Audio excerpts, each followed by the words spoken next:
Hello, ഞാൻ doctor Ashna. Doctor Ashna's wellness clinic, Koothuparamba, Pilathara.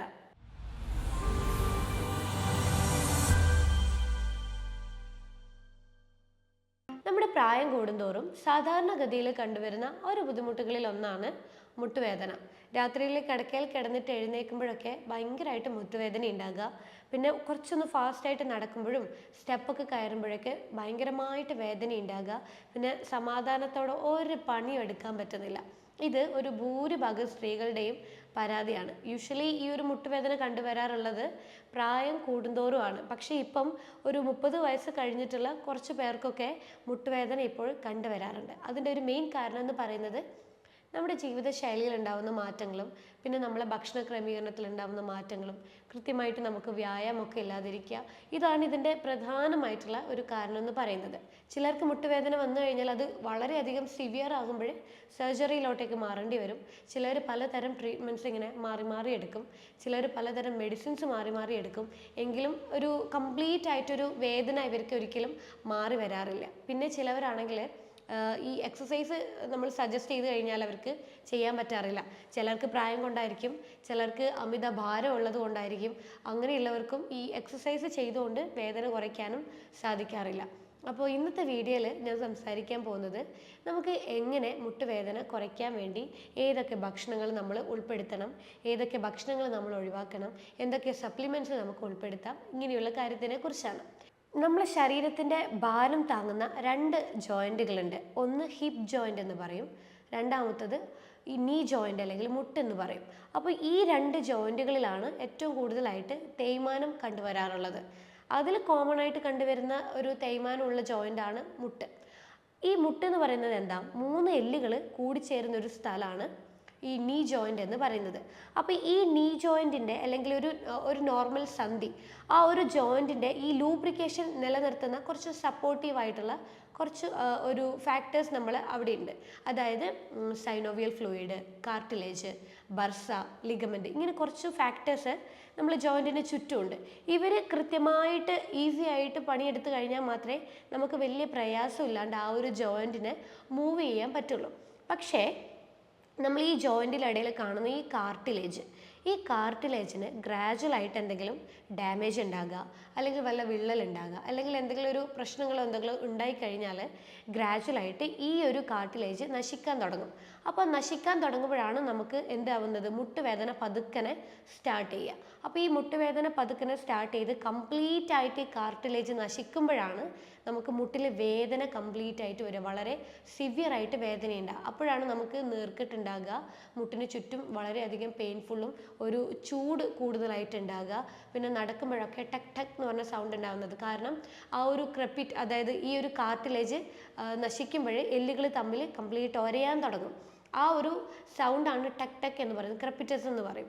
ആ sound ഉണ്ടാകുമ്പോൾ നമുക്ക് ഗ്രാജുവലി വേദന പതുക്കനെ സ്റ്റാർട്ട് ചെയ്ത് കഴിഞ്ഞാൽ അത് ട്രീറ്റ്മെൻറ്റ് എടുത്ത് ക്ലിയർ ആക്കിയിട്ടില്ലെങ്കിൽ പിന്നെ നമുക്ക് നടക്കാൻ പറ്റാത്ത പോലത്തെ ഒരു സ്റ്റേജിലോട്ടേക്കായിട്ട് ഷിഫ്റ്റ് ചെയ്യും. അപ്പോൾ ഈ മുട്ടുവേദന വന്നു കഴിഞ്ഞാൽ നമുക്ക് എന്തൊക്കെ ലക്ഷണങ്ങളാണ് ഉണ്ടാകുക? മുട്ടുവേദന വരുമ്പോഴേ നമുക്ക് മുട്ടിന് ചുറ്റും വേദന ഉണ്ടാവും, മുട്ടിന് പുറകിലായിട്ട് നമുക്ക് വേദന ഉണ്ടാവും, ഒരു നീർക്കെട്ട് കയറാൻ തുടങ്ങും. പിന്നെ നമുക്ക് മുട്ട് മടക്കാനൊക്കെ മുട്ട് നിവർത്താനൊക്കെ ഭയങ്കരമായിട്ട് ബുദ്ധിമുട്ടുണ്ടാവും. പിന്നെ നമ്മൾ ഒരു മുട്ടുവേദന കാരണം ഇപ്പുറത്തെ കാലിന് കൂടുതൽ പ്രഷർ കൊടുക്കുന്നതിൻ്റെ ഭാഗമായിട്ട് അടുത്ത മുട്ടിനും നമുക്ക് വേദന ഉണ്ടാവും. അപ്പോൾ ഇതാണ് നമുക്ക് മുട്ടുവേദന വന്നു കഴിഞ്ഞാലുള്ള പ്രധാനമായിട്ടുള്ള ലക്ഷണങ്ങൾ എന്ന് പറയുന്നത്. അപ്പോൾ ഈ മുട്ടുവേദന വരാനുള്ള ചില കാരണങ്ങൾ എന്ന് പറയുന്നത് നമ്മുടെ ശരീരഭാരം ഒരു കാരണമാണ്. അമിതമായിട്ട് നമുക്ക് ശരീരഭാരം ഉണ്ടാകുമ്പോഴേ നമ്മളെ മുട്ടിന് ഇത് താങ്ങി നിൽക്കാൻ പറ്റില്ല, ഈ ഒരു ഭാരത്തിന് താങ്ങി നിൽക്കാൻ പറ്റില്ല. അന്നേരം സ്വാഭാവികമായിട്ടും ആ ഒരു കാർട്ടിലേജ് ഗ്രാജുവലായിട്ട് ഡാമേജ് ആകുകയും അത് ഡാമേജ് ആവുന്നതിൻ്റെ ഭാഗമായിട്ട് നമുക്ക് മുട്ടുവേദന കൂടുതലായിട്ട് ഉണ്ടാകുകയും ചെയ്യും. പിന്നെ പ്രായം കൂടുന്തോറും നമ്മൾ ആ കാർട്ടിലേജ് പതുക്കനെ ഡാമേജ് ആയിട്ട് വരും. ഡാമേജ് ആകുന്നതിനനുസരിച്ച് നമുക്ക് മുട്ടിൽ നല്ലപോലെ തേയ്മാനം സ്റ്റാർട്ട് ചെയ്യും. പിന്നെ ഒരു കാരണം എന്ന് പറയുന്നത് കൂടുതലായിട്ട് നമ്മൾ ഷുഗർ നമ്മളെ ഭക്ഷണത്തിൽ ഉൾപ്പെടുത്തുമ്പോഴാണ്, പഞ്ചസാര. കാരണം ഈ പഞ്ചസാര നമ്മൾ ദിവസവും ഭക്ഷണത്തിൽ ഉൾപ്പെടുത്തി കഴിഞ്ഞാൽ ഈ പഞ്ചസാര നമ്മുടെ എല്ലുകളിലുള്ള കാൽഷ്യവും ഫോസ്ഫറസും വലിച്ചെടുത്തിട്ടാണ് ഈ പഞ്ചസാരയുടെ ഡൈജഷൻ നടക്കുന്നത്. അപ്പോൾ ഈ പഞ്ചസാര കൂടുതലായിട്ട് ഉൾപ്പെടുത്തുമ്പോഴേ അതിപ്പോൾ സ്വീറ്റ്സ് ആയാലും നമ്മൾ കുറച്ച് ഡ്രിങ്ക്സ് ഒക്കെ കൊക്കോല 7 അപ്പ് ഇതുപോലെ ഡ്രിങ്ക്സ് ഒക്കെ കഴിക്കുന്നവരാണെങ്കിൽ പെട്ടെന്ന് നമ്മുടെ എല്ലുകളിൽ തേയ്മാനവും എല്ലുരുക്കവും കാര്യങ്ങളൊക്കെ ഉണ്ടാകും. അതുകൊണ്ട് നമുക്ക് ഗ്രാജുവലായിട്ട് നമുക്ക് മുട്ടുവേദന ഉണ്ടാവാനുള്ള സാധ്യതയുണ്ട്. മറ്റൊരു കാരണം നമ്മൾ ഭക്ഷണത്തിൻ്റെ അകത്ത് ന്യൂട്രീഷൻ കിട്ടാത്തതിൻ്റെ ഭാഗമായിട്ട് വരും. കാരണം ഒരു എല്ല് എന്ന് പറയുമ്പോൾ അത്രത്തോളം നമുക്ക് ആ ഒരു എല്ലിൻ്റെ ആരോഗ്യം നിലനിർത്താൻ ന്യൂട്രീഷൻ അത്യാവശ്യമാണ്. പല രീതിയിലുള്ള ന്യൂട്രീഷൻ വേണം. അപ്പോൾ അത് നമ്മൾ കൃത്യമായിട്ട് കൊടുക്കാതിരിക്കുമ്പോഴേ നമുക്ക് എല്ലുകളിൽ പെട്ടെന്ന് പ്രശ്നങ്ങളും തേയ്മാനവും കാർട്ടിലേജ് പെട്ടെന്ന് ഡാമേജ് ആകുകയും നീർക്കെട്ടും കാര്യങ്ങളൊക്കെ ഇങ്ങനെ ഉണ്ടാവാൻ തുടങ്ങും. അപ്പം ഈ ഒരു ന്യൂട്രീഷൻ്റെ കുറവ് കാരണം നമുക്ക് ഈ ഒരു തേയ്മാനം ഉണ്ടാവാനുള്ള സാധ്യത കൂടുതലാണ്. അപ്പോൾ ഇതൊക്കെയാണ് നമുക്ക് തേയ്മാനം വരാനുള്ള പ്രധാനമായിട്ടുള്ള കാരണങ്ങൾ എന്ന് പറയുന്നത്. അപ്പോൾ നമുക്ക് ഈ തേയ്മാനം വന്നു കഴിഞ്ഞാൽ എന്തൊക്കെ കാര്യങ്ങളാണ് നമ്മൾ ഉൾപ്പെടുത്തേണ്ടത്, അത് ഭക്ഷണത്തിൻ്റെ രീതിയിലും സപ്ലിമെൻ്റ് എന്നുള്ള രീതിയിലും ഏതൊക്കെ നമുക്ക് ഉൾപ്പെടുത്തി കൊടുക്കാം. അതിൽ പ്രധാനമായിട്ട് വരുന്ന ഒന്നാണ് ഗ്ലൂക്കോസമൈൻ. അതായത് ഈ ഗ്ലൂക്കോസമൈൻ എന്ന് പറയുന്നത് ഒരു ന്യൂട്രീഷനാണ്. ഈ ഗ്ലൂക്കോസമൈൻ നമുക്ക് പല ഭക്ഷണത്തിലൂടെ ലഭിക്കുന്നുണ്ട്. അതായത് നമ്മൾ ചോളത്തിൽ നന്നായിട്ട് അടങ്ങിയിട്ടുണ്ട്. അതുപോലെ ഈ നമ്മളുടെ തോടോട് കൂടിയുള്ള ഷെൽ ഫിഷിൽ നന്നായിട്ട് ഗ്ലൂക്കോസമൈൻ അടങ്ങിയിട്ടുണ്ട്. മധുരക്കിഴങ്ങിൽ നന്നായിട്ട് അടങ്ങിയിട്ടുണ്ട്. അതുപോലെ നോൺ വെജിൽ നന്നായിട്ട് അടങ്ങിയിട്ടുണ്ട്. അപ്പോൾ ഈ ഭക്ഷണത്തിലൂടെ നമുക്ക് ഈ ഒരു ഗ്ലൂക്കോസമൈൻ ലഭിക്കുമ്പോഴേ നമ്മുടെ എല്ലുകളുടെ ഇടയിൽ ഉണ്ടാവുന്ന സൈനോവിയൽ ഫ്ലൂയിഡ്, അതായത് ഈ ലൂബ്രിക്കേഷൻ, എല്ലുകൾ തമ്മിലുള്ള ലൂബ്രിക്കേഷൻ നിലനിർത്തുന്ന സൈനോവിയൽ ഫ്ലൂയിഡ് നിലനിർത്തുന്നത് ഈ ഗ്ലൂക്കോസമൈൻ എന്ന് പറയുന്ന ഒരു ന്യൂട്രീഷൻ നമുക്ക് ലഭിക്കുമ്പോഴാണ്. അപ്പോൾ ഇത്തരം ഭക്ഷണങ്ങൾ നമുക്ക് റെഗുലറായിട്ട് ഉൾപ്പെടുത്തുന്നത് ഈ ഒരു ന്യൂട്രീഷൻ ലഭിക്കുകയും ചെയ്യും. ആ ഒരു സൈനോവിയൽ ഫ്ലൂയിഡ് അവിടെ നിലനിർത്തി കൊണ്ടുപോകാനും തേയ്മാനം കുറയ്ക്കാനും നമുക്ക് പറ്റും. പക്ഷേ ഇത് നമുക്ക് ഭക്ഷണത്തിലൂടെ കിട്ടാതിരിക്കുമ്പോഴേ ഗ്രാജുവലി ആ ഒരു സൈനോവിയൽ ഫ്ലൂയിഡ് കംപ്ലീറ്റ് ആയിട്ട് മുട്ടിൽ നിന്ന് നഷ്ടമാകുമ്പോഴാണ് തേയ്മാനം ഉണ്ടാവുന്നതും വേദന നമുക്ക് ഉണ്ടാവുന്നതും. അപ്പോൾ ഭക്ഷണത്തിലൂടെ അല്ലാതെ നമുക്ക് സപ്ലിമെൻ്റ് എന്നുള്ള രീതിയിലും ഗ്ലൂക്കോസമൈൻ നമുക്ക് ഡെയിലി ബേസിസിൽ ഉൾപ്പെടുത്താം. അതായത് ഒരു 1500 mg എന്നുള്ളൊരു ഡോസേജിൽ ഡെയിലി നമുക്ക് ഗ്ലൂക്കോസമൈൻ ഉൾപ്പെടുത്തുന്നതും ആ ഒരു സൈനോവിയൽ ഫ്ലൂയിഡ് നിലനിർത്തി വേദന കുറയ്ക്കാൻ വേണ്ടിയിട്ട് വളരെ നല്ലതാണ്. മറ്റൊന്നാണ് മഗ്നീഷ്യം സിട്രേറ്റ്. അതായത് എല്ലുകളുടെ ബലം നിലനിർത്തുന്നത് മഗ്നീഷ്യം സിട്രേറ്റ് ആണ്. അപ്പോൾ ഈ മഗ്നീഷ്യം നമുക്ക് ഭക്ഷണത്തിലൂടെ ആണെങ്കിൽ നട്ട്സിലൂടെ നന്നായിട്ട് കിട്ടുന്നുണ്ട്. Pumpkin seed, sunflower seed, flax seed ഇതുപോലുള്ള സീഡ്സിലൂടെ നമുക്ക് നന്നായിട്ട് കിട്ടുന്നുണ്ട്. ഇലക്കറികളിലൂടെ നന്നായിട്ട് ലഭിക്കുന്നുണ്ട്. മത്തി, മീനിലൂടെയൊക്കെ നന്നായിട്ട് നമുക്ക് ലഭിക്കുന്നുണ്ട്. അപ്പോൾ ഈ ഭക്ഷണങ്ങളൊക്കെ നമ്മൾ ഡെയിലി ബേസിസിൽ ഉൾപ്പെടുത്തുമ്പോൾ മഗ്നീഷ്യം നന്നായിട്ട് ലഭിക്കുകയും എല്ലുകളുടെ ബലം നിലനിർത്തുകയും നമുക്ക് മുട്ടിലുണ്ടാവുന്ന തേയ്മാനം നമുക്ക് ഒഴിവാക്കാനും പറ്റും. അതല്ലാതെ തന്നെ നമുക്ക് മഗ്നീഷ്യം സിട്രേറ്റിൻ്റെ 300 mg ഡോസേജിൽ നമുക്ക് സപ്ലിമെൻ്റ് ഡെയിലി ബേസിസിൽ എടുക്കുന്നതും നമുക്ക് എല്ലിൻ്റെ ബലം നിലനിർത്തി മുട്ടിൻ്റെ തേയ്മാനം കുറയ്ക്കാൻ വേണ്ടിയിട്ടും വളരെ നല്ലതാണ്. മറ്റൊന്ന് നമ്മൾ എപ്പോഴും പറയാറുണ്ട്, ഈ എല്ലിൻ്റെ ബലം എന്ന് പറയുമ്പോൾ നമ്മൾ കാൽഷ്യമാണ് എപ്പോഴും പറയാറ്. പക്ഷേ അല്ല, കാൽഷ്യം അല്ലാതെ തന്നെ നമുക്ക് പല ന്യൂട്രീഷനും എല്ലിന് ആവശ്യമാണ്. ഒന്ന് മഗ്നീഷ്യമാണ്, മറ്റൊന്ന് zinc, selenium, potassium, magnesium, vitamin C ഇതൊക്കെ നമുക്ക് അത്യാവശ്യമാണ്. അപ്പോൾ സിങ്ക് ഉൾപ്പെട്ടിരിക്കുന്നത് നമുക്ക് പംകിൻ സീഡിലൂടെ നമുക്ക് സിങ്ക് നമുക്ക് ഡെയിലി ബേസിസിൽ കിട്ടും. അതായത് ഒരു ടേബിൾ സ്പൂൺ പംകിൻ സീഡ് നമ്മുടെ എല്ലുകളുടെ ആരോഗ്യം നിലനിർത്താൻ വേണ്ടിയിട്ട് നല്ലതാണ് ഡെയിലി കഴിക്കുന്നത്. മറ്റൊന്ന് സെലീനിയം. സെലീനിയം എന്ന് പറയുമ്പോൾ നമുക്ക് സൺഫ്ലവർ സീഡിൽ അവൈലബിൾ ആണ്, ബ്രസീൽ നട്ടിൽ അവൈലബിൾ ആണ്. അപ്പോൾ ഡെയിലി ഒരു table spoon sunflower seed daily കഴിക്കാം. 2-3 പിന്നെ ബ്രസീൽ നട്ടും നമുക്ക് ഡെയിലി കഴിക്കുന്നതും സെലീനിയം നിലനിർത്താൻ വേണ്ടിയിട്ട് നല്ലതാണ്. പിന്നെ പൊട്ടാഷ്യം എന്ന് പറയുമ്പോൾ നമുക്ക് ഈ ആപ്പിളിൽ നന്നായിട്ടുണ്ട്. അതുപോലെ നമുക്ക് ഇത് നമ്മുടെ ഇലക്കറികളിൽ നന്നായിട്ട് പൊട്ടാഷ്യം അടങ്ങിയിട്ടുണ്ട്.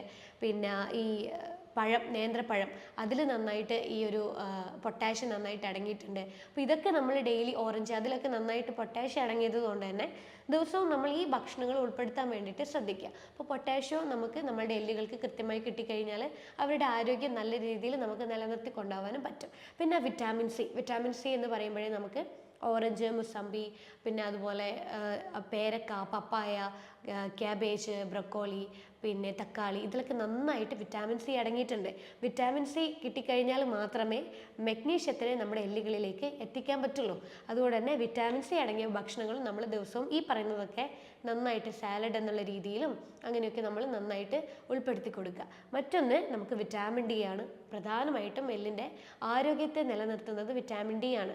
നമ്മൾ ദിവസവും ഒരു 15 മിനിറ്റ് തൊട്ട് 20 മിനിറ്റോളം വെയിൽ കൊള്ളുന്നത് വിറ്റാമിൻ ഡി ലഭിക്കാനും എല്ലുകളുടെ ബലം നിലനിർത്താനും വേണ്ടി നല്ലതാണ്. അപ്പോൾ നമുക്ക് വിറ്റാമിൻ ഡി അഥവാ നമ്മൾ ബ്ലഡ് ചെക്ക് ചെയ്തിട്ട് ഇത്തരം വേദനകളൊക്കെ വരുമ്പോഴേ നമ്മൾ എന്ത് ചെയ്യുക, വിറ്റാമിൻ ഡി ഒന്ന് ബ്ലഡ് ടെസ്റ്റ് ഒന്ന് ചെക്ക് ചെയ്യുക. അത് 30-ൽ താഴോട്ട് കാണുന്നുണ്ടെങ്കിൽ നിങ്ങൾ എന്ത് ചെയ്യുക, കൃത്യമായിട്ട് കുറച്ച് നേരം വെയിൽ കൊള്ളാൻ വേണ്ടി ശ്രദ്ധിക്കുക. അതുപോലെ ഡെയിലി ഡോസ് എന്നുള്ള രീതിയിൽ നമുക്ക് വിറ്റാമിൻ ഡിയുടെ സപ്ലിമെൻറ്റ് 2000 IU എന്നുള്ള ഡോസേജിൽ വിറ്റാമിൻ ഡി ഉൾപ്പെടുത്തുന്നതും എല്ലുകളുടെ ബലം നിലനിർത്തി എല്ലുകളുടെ ആരോഗ്യത്തെയും തേയ്മാനം ഒഴിവാക്കാനും വേണ്ടിയിട്ട് വളരെ നല്ലതാണ്. പിന്നെ ഒന്ന് ഒമേഗ 3 ആണ്. ഒമേഗ 3 ഏറ്റവും നന്നായിട്ട് അടങ്ങിയിരിക്കുന്നത് നട്ട്സിലുണ്ട്, വാൾനട്ടിലുണ്ട്, അതുപോലെ ഒലിവ് ഓയിലുണ്ട്, അതുപോലെ മീനുകളിൽ മത്തി, അയല ഇതിലൊക്കെ ഒമേഗ 3 നന്നായിട്ട് അടങ്ങിയിട്ടുണ്ട്. അപ്പോൾ ഈ ഭക്ഷണങ്ങളെ ഡെയിലി ഉൾപ്പെടുത്തുക. സപ്ലിമെൻ്റ് എന്നുള്ള രീതിയിൽ ഒമേഗ 3യുടെ ടാബ്ലറ്റ് നമുക്ക് എടുക്കാം. ഡെയിലി ഒരു 1000 mg വെച്ച് ഡോസേജിൽ നമുക്ക് ഒമേഗ 3 എടുക്കാം. കാരണം ഇതിൽ EPA, DHA എന്ന് പറയുന്ന 2 ന്യൂട്രീഷൻ ഘടകങ്ങളുണ്ട്. ഈ ഘടകങ്ങൾ എല്ലിലുണ്ടാവുന്ന നീർക്കെട്ട് അതായത് ഈ തേയ്മാനം കൊണ്ടുണ്ടാവുന്ന നീർക്കെട്ട് കുറയാൻ വേണ്ടി നല്ലതാണ്. അതുകൊണ്ട് ഡെയിലി ഒരു ഒമേഗ 3യുടെ സപ്ലിമെൻറ്റും ഇത്തരം ഭക്ഷണങ്ങൾ നമ്മൾ ഉൾപ്പെടുത്തി കഴിഞ്ഞാൽ വേദനയും നീർക്കെട്ടും നമുക്ക് നല്ല രീതിയിൽ കുറയ്ക്കാനും പറ്റും. പിന്നെ നമ്മൾ പ്രധാനമായിട്ട് ശ്രദ്ധിക്കേണ്ടത് ചില ഭക്ഷണങ്ങൾ കംപ്ലീറ്റ് ആയിട്ട് ഒഴിവാക്കുക. നേരത്തെ ഞാൻ പറഞ്ഞു ഷുഗർ ഈ ഒരു തേയ്മാനം ഉണ്ടാവാനുള്ള കാരണങ്ങളിൽ ഒരു ഭക്ഷണമാണ്. അപ്പോൾ പഞ്ചസാര അടങ്ങിയിട്ടുള്ള എല്ലാ ഭക്ഷണങ്ങളും നമ്മൾ കംപ്ലീറ്റ് ആയിട്ട് നമ്മൾ ഒഴിവാക്കി കൊടുക്കുക. പിന്നെ ഈ റിഫൈൻഡ് ആയിട്ടുള്ള പാം ഓയിൽ അങ്ങനത്തെ ഓയിലുകളൊക്കെ കംപ്ലീറ്റ് ആയിട്ട് ഒഴിവാക്കുക. ഫ്രൈ ആയിട്ടുള്ള ഭക്ഷണങ്ങൾ കൂടുതലായിട്ട് നമ്മൾ കഴിക്കുന്നുണ്ടെങ്കിൽ അത് ഒഴിവാക്കുക. പിന്നെ ഈ പാലും ഗോതമ്പും ഇത് എല്ലുകളിൽ നീർക്കെട്ട് ഇതുപോലെ തേയ്മാനം വന്നു കഴിഞ്ഞാൽ നീർക്കെട്ട് കൂട്ടുന്ന ഭക്ഷണങ്ങളാണ്. പാല്, ഗോതമ്പ് നമ്മൾ ഒഴിവാക്കുന്നതും നീർക്കെട്ട് കുറച്ച് തേയ്മാനത്തിൻ്റെ വേദന കുറയ്ക്കാൻ വേണ്ടിയിട്ടും നല്ലതാണ്. ഇത്രയും ഭക്ഷണങ്ങൾ നിങ്ങൾ ശ്രദ്ധിക്കുവാണെങ്കിൽ നമുക്ക് തേയ്മാനം കൊണ്ടുണ്ടാകുന്ന ബുദ്ധിമുട്ടുകൾ നമുക്ക് ഒരു പരിധി വരെ നമുക്ക് പ്രിവെൻറ്റ് ചെയ്യാനും പറഞ്ഞു. നേരത്തെ പറഞ്ഞ പോലത്തെ ഭക്ഷണങ്ങൾ നിങ്ങൾ നല്ല രീതിയിൽ ദിവസവും ഉൾപ്പെടുത്തുവാണെങ്കിൽ ഇത്തരം ന്യൂട്രീഷൻ ലഭിക്കുന്നതിൻ്റെ ഭാഗമായിട്ട് ഈ കാർട്ടിലേജിൽ ഉണ്ടാകുന്ന ഡാമേജും സൈനോവിയൽ ഫ്ലൂയിഡിൽ ഉണ്ടാകുന്ന ഡാമേജും നമുക്ക് ഒരു പരിധി വരെ നമുക്ക് റിക്കവർ ചെയ്യാനും പറ്റും. അപ്പോൾ ഇത്രയും കാര്യങ്ങൾ നിങ്ങൾ റെഗുലറായിട്ട് ശ്രദ്ധിക്കുക. അതിൻ്റെ കൂടെ ദിവസവും ഒരു അരമണിക്കൂറോളം മുട്ടുവേദനയ്ക്ക് വേണ്ടിയിട്ടുള്ള എക്സസൈസ് പ്രാക്ടീസ് ചെയ്യുന്നതും മുട്ടുവേദന നന്നായിട്ട് കുറയ്ക്കാനും മുട്ടിലുണ്ടാവുന്ന നീർക്കെട്ട് വേദനയും കാര്യങ്ങളൊക്കെ കുറയ്ക്കാൻ വേണ്ടിയിട്ട് വളരെ നല്ലതാണ്. അപ്പോൾ മുട്ടുവേദനയെ കുറിച്ചിട്ടുള്ള ഡീറ്റെയിൽഡ് ആയിട്ടുള്ള കാര്യങ്ങൾ നിങ്ങൾക്ക് അറിയണമെങ്കിൽ താഴെ കാണുന്ന നമ്പറിൽ നിങ്ങൾ കോൺടാക്റ്റ് ചെയ്താൽ മതി. അടുത്തൊരു ഹെൽത്ത് ടോപ്പിക്കുമായിട്ട് കാണുന്നത് വരേക്കും ബൈ.